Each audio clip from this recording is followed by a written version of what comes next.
గుడులలో గోపురాలలో మనం చూసే వేలాది దేవతారూపాలున్నాయి కదా.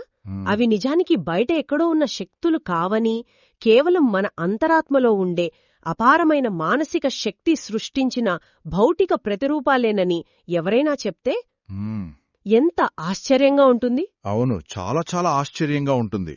అంటే మన ఆలోచనలకే ఏకంగా దేవుళ్లను సృష్టించే అంత శక్తి ఉందా అనిపిస్తుంది. ఎగ్జాక్ట్లీ.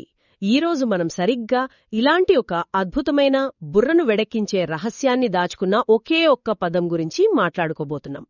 ఈనాటి ది డీప్ డైవ్ లోతైన విశ్లేషణకు స్వాగతం. నమస్కారం. అంటే వినడానికే చాలా ఆసక్తికరంగా ఉంది. ఎందుకంటే సాధారణంగా మనం వాడే పదాలకు ఒక నిర్దిష్టమైన పరిమితమైన అర్థం మాత్రమే ఉంటుందని మనం అనుకుంటాం కదా. కరెక్ట్. కాని కొన్ని పదాలు అలా కాదు.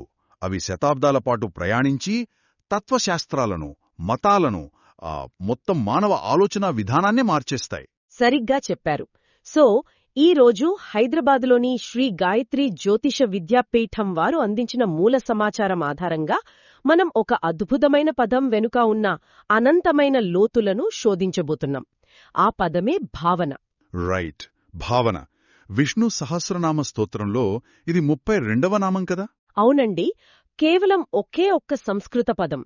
ఇది భారతీయ తత్వశాస్త్రంలో ఒక సాధారణ వ్యాకరణ నియమం దగ్గర మొదలై న్యాయ, వేదాంత, తంత్ర దర్శనాల గుండా ప్రయాణించి చివరకు బౌద్ధ, జైన మతాల వరకు ఎలా విస్తరించిందో ఈరోజు మనం చూడబోతున్నాం.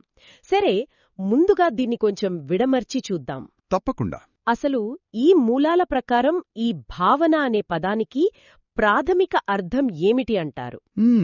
సంస్కృత వ్యాకరణం ప్రకారం చూస్తే భావన అనగా చాలా సరళమైన అర్థం ఉంది.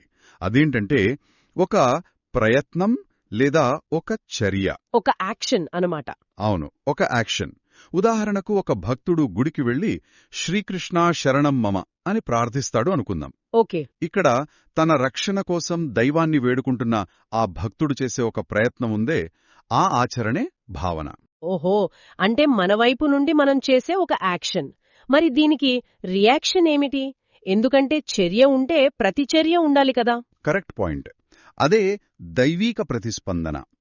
భక్తుడు చేసే ఆ ప్రయత్నానికి, ఆ భావనకు దైవం తిరిగి ఇచ్చే రక్షణ లేదా ప్రతిస్పందన ఉంటుంది చూసారా, దాన్ని భావం అంటారు. అంటే ఇక్కడ భావన అనేది ఒకవైపు నుండి వెళ్లే చర్య అయితే, భావం అనేది దానికొచ్చే ప్రతిచర్య. ఎగ్జాక్ట్లీ.